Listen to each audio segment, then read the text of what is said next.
All right, what's going on, everybody? Keith Niebuhr of Gators Online, joined by Corey Bender, also of Gators Online, to talk some Florida Gators football recruiting. We got a great show for you today. Corey has broken down 5 significant Florida Gators versus Miami Hurricanes recruiting battles for prospects in the 2026 class, and he's going to give you the skinny on each of those 5 recruitments.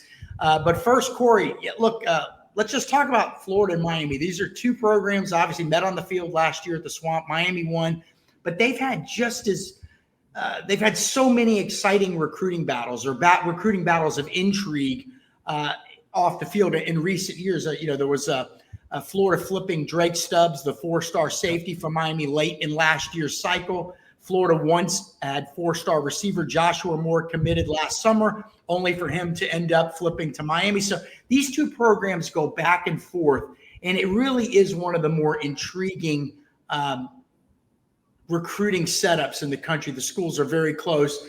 They fight against each other in one of the most talent-rich states in the country. Is there one school that has an edge over the other right now in general, or are they both kind of running neck and neck, would you say? I think right now, Keith, when you look at this cycle, you almost have to give it to Florida a little bit. I know also we'll talk more in depth about certain guys, but I think right now, based off the list I have that I put out, you got to feel a little bit better where Florida stands with a few of them. And like you said too, Keith, last cycle, Drake Stubbs flipped to Florida late. That was obviously a big one. Ben Hanks was a top target for Florida, for Florida and Miami. He signed with Florida. Miami's always going to recruit at a high level. Obviously they're in the mix for a heavy number of kids transfers. Top 5 and 4-star kids in the high school level year in and year out. But I think right now, as it stands, it's fairly close. But as far as the guys we listed that we're going to be speaking about, Florida might have the slight edge with a few of them, and that's obviously a great sign this time of year. Okay, a couple of things we got to plug before we really get rolling. One, look down at the bottom of your screen. Right now, for a limited time, you can join Gators Online.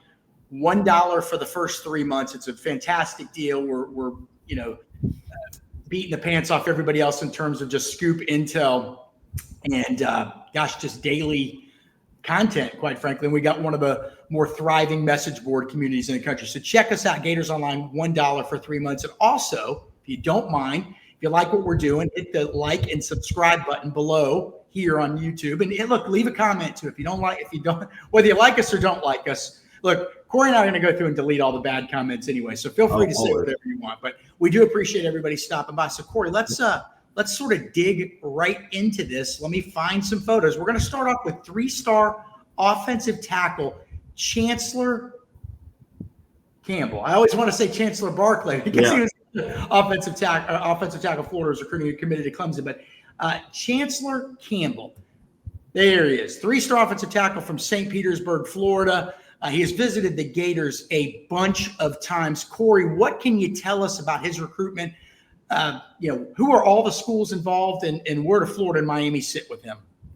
Yeah, so right now the 4 schools you got to mention are Florida, Ohio State, Miami, and Penn State. All 4 schools have OVs. And when we spoke to him earlier this week, he said all 4 schools are fairly even, but Florida's slightly ahead of them. And I think a lot of that has to do with the Gators getting to the mix and offering him last year. I put an RPM prediction for him last August and still feel good about that. He said right now Florida's the school recruiting him the hardest. Ohio State is right behind that. And as far as Miami, when we spoke to him in February, he said Miami was recruiting him a little bit harder than Florida. That's obviously changed in recent months. But I think when it comes down to it, the first thing he mentioned to me, Keith, was obviously playing close to his family. Ohio State's Ohio State. I mean, obviously he's very intrigued by that offer, and they could still very well get him.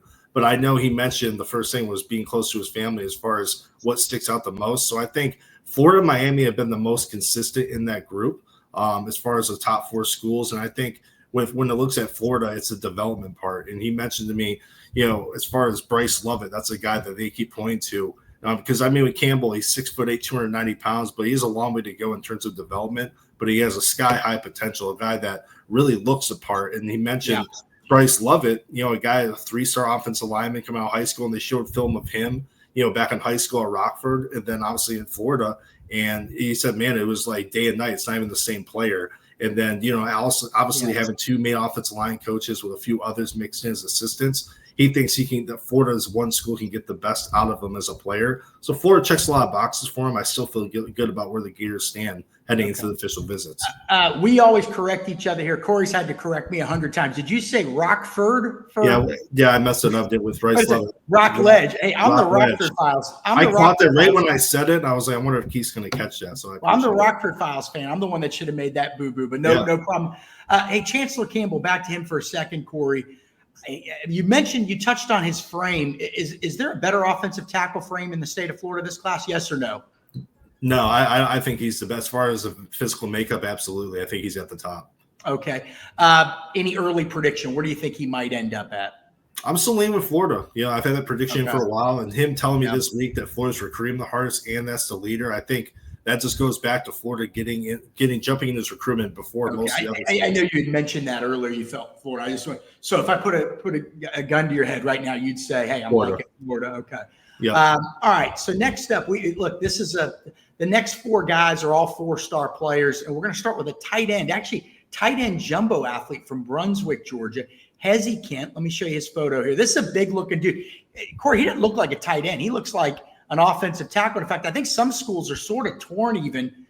Is he a tight end? Is he a guy that's going to grow into a tackle? But Florida, I think, is recruiting him at tight end. Is that correct? Yeah, tight end. Yep. Okay. What's the latest on him? He's been to Florida a lot. I've seen him at Florida a few times. You've seen him at Florida a few times. Who do you give the edge to right now? And, how involved are Florida and Miami here? I think right now he has 6 schools out front, but I think Florida and Miami are the two that have been buzzing the most over the last several months. Florida has received the most visits, and I think that's been key. I think as of right now, like we talked about before, if this was decision week, I'd be rolling with Florida. A lot of that has to do with that relationship with Russ Callaway. Billy Napier's heavily involved as well, and he said – Coach Napier's a guy that, you would want to play for. He's just a very respectable guy off the field. And I think this goes back, they always say, track the visits. And Florida, even when you and I, Keith, were covering the 2025 class, that's obviously in the spotlight. You would always see Hezi Kent on the visitors list. And we're like, man, this kid's an underclassman. He's always at Florida. Now he's in the spotlight. And, I think right now Florida and Miami are buzzing the most, with Texas probably as the dark horse here. And like you said, Keith, a big kid approaching 300 pounds. But the production's there. You look at his stats from last year, he almost had 1,000 yards receiving. And when the rankings came out, everyone's ranked him as a tackle now. And he said, hey, man, I'm a tight end. He hit me up right away. He goes, can you talk to someone about this?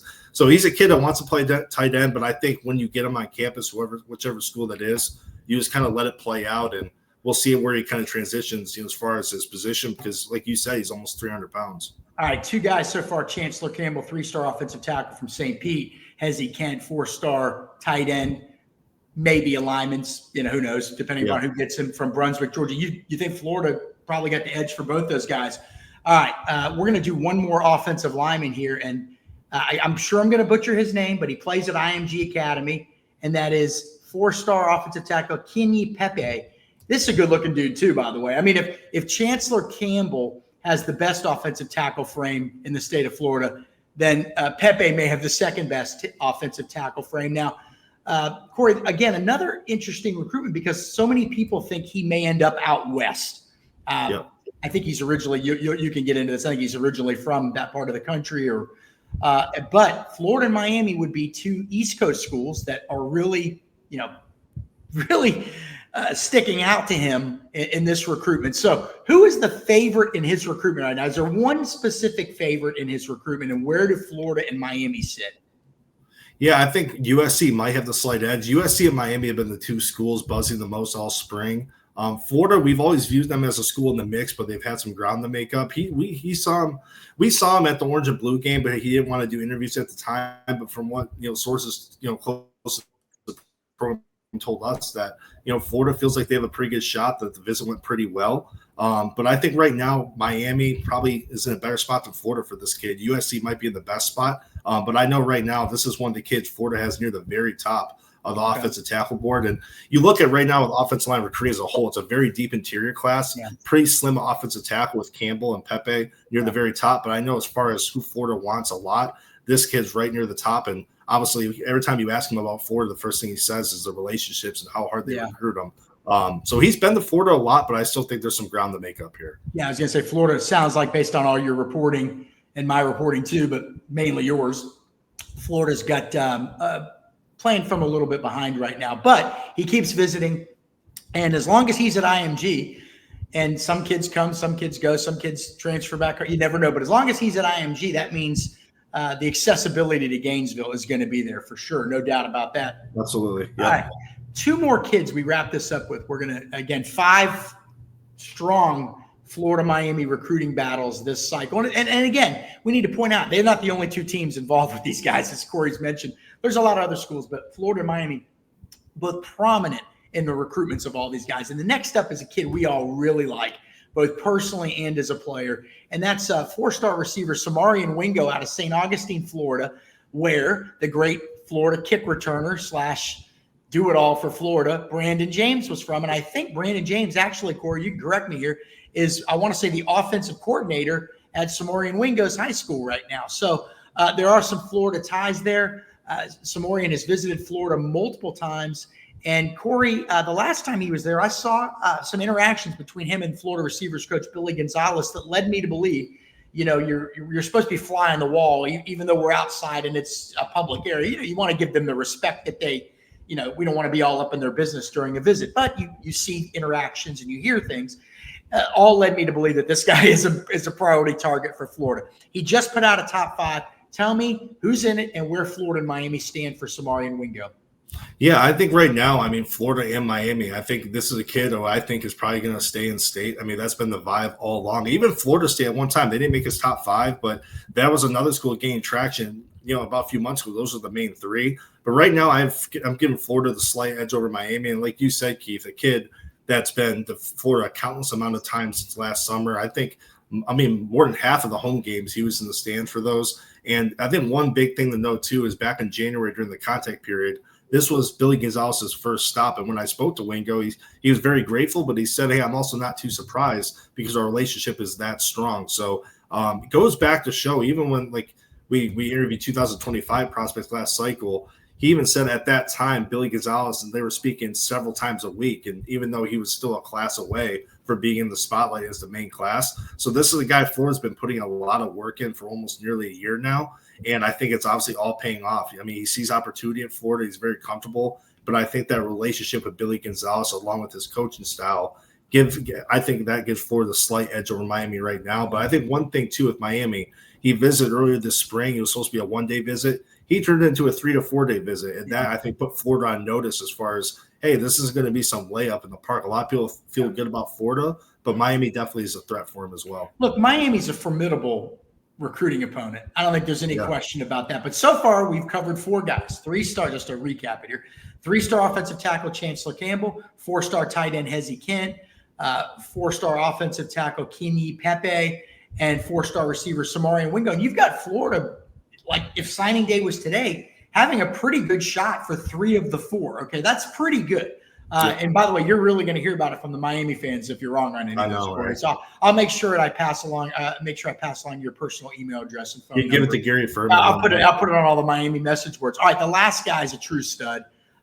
Lakeland High has been so good to the Florida Gators historically, Corey. You know that everybody listening knows Polk County just produces one stud athlete after the other. In fact, Walter Clayton, the star of the Florida basketball team during this NCAA championship season, guess where he was from? Polk County. It's such a fantastic area in terms of producing talent. And Malik Morris, 4-star linebacker from Lakeland High. You can't see his whole body in this photo, but if that doesn't look like a linebacker, I don't know what does. He has solidly put together a stout power base, as they say. Just an outstanding player, plays hard, plays fast, plays physical. And right now, Corey, linebacker, Florida already has 1 linebacker committed, Isaiah Williams. They may only take 1 more in this class, maybe. Because if you look at the roster right now, aren't many older guys. You know what I mean? Yeah. Pup Howard, Jaden Robinson. I hope I'm getting all these names wrong. Miles Graham's only a sophomore. Aaron Childs, only a sophomore. Ty Jackson, true freshman. So there's some young guys and real talent on the team. But I don't know that Florida's going to sign 3 or 4 inside linebacker types. But they've got Isaiah Williams committed, top 20 national recruit. If they can add Malik Morris to the fold, then you could argue that Florida's got the best 2-man recruiting class at linebacker in the country. Corey, what's the latest on Malik Morris? I think a lot of people think Florida's the team to beat here. I think you would agree with them. Yeah, no, absolutely. I know a lot of us put in RPM picks. I still feel like Florida has a slight edge over Miami. The other school is Texas A&M. Those have been the three mainstay schools for a while now. And he's kind of been consistent with saying he wants to take all three OVs and possibly some others before announcing. But I think as of today, you have to like where Florida stands. Obviously, you mentioned, Keith, you have the Lakeland to Gainesville connection. He also has said SEC, that's the best conference as far as getting guys ready for the NFL. And then, when he visited in the spring, he just said, hey, quote, there's just something special about Florida every time he goes there. And then obviously he had the first meeting with new linebackers coach Robert Bala that went very well. So you mix in that relationship along with Ron Roberts and Billy Napier, who are also pressing for him. They're really making him a top priority he sees as far as development in Florida. And obviously just, like you said, Keith, I mean, it's a very the tradition of sending Lakeland players to Gainesville. Obviously, he's well aware of that. He was at Miami's pool party recruiting event. Florida has the Grill in the Ville. Miami does their own little pool party thing. And he had a great time there. I think Miami made up some ground on that visit. But I think as of today, like I said with a few of these other guys, I think Florida definitely is positioned best. And I know people in Gainesville are pretty optimistic as well. So it's close, but I like where Florida stands. All right, boy, this was an optimistic recruiting show. Corey, it wasn't that long ago, like a year ago, Yeah. We were kind of having to, I don't want to say invent stuff. We don't make stuff up, but we had to, I don't know, we had to sometimes put some shine on things, it was a leap of faith on our behalf that, hey, we think Florida's got a real shot here. And they ended up, going into the season with not a lot of commitments. The season started off horribly, but it ended well. And Florida was able to flip so many guys. And now there's some real traction. Florida only has a few commitments, a couple early commitments in the 2026 class, but seems to be laying the groundwork with so many top flight players look, I mean, official visit season's coming up. We're going to learn a lot more about these recruitments in May and June. And then, the thing we've learned about this Florida staff, Corey, is even if they lose out on a guy in the summer, if they really want him, they're going to stick with it all the way through. And that persistence really paid off last year when Florida had around a dozen flips in that November-December window. It was really something to behold if you were a Gator fan. All right, so Corey, that will do it for this edition of Talking Gators Recruiting. But again, 5 Florida Gators-Miami Hurricanes recruiting battles was the theme. We're going to try to roll out a show, something similar to this every week. We'll find other themes. It could be who could be next to commit. It could be Florida-Georgia battles. It could be Florida-Florida State battles. We're going to try to find something each week for you to help you wrap your arms around Florida Gators recruiting. Again, if you like what we're doing, be sure, let me get this up again, to like and subscribe down below. Leave a comment. And again, make sure you go to gatorsonline.com right now. It's a special offer. It's going to be gone in the next few days. $1 gets you 3 months of Gators Online. So that will do it for this show. That's it. Corey, great job. For Corey Bender, I am Keith Niebuhr. We appreciate everybody stopping by. Take care. We'll see you soon.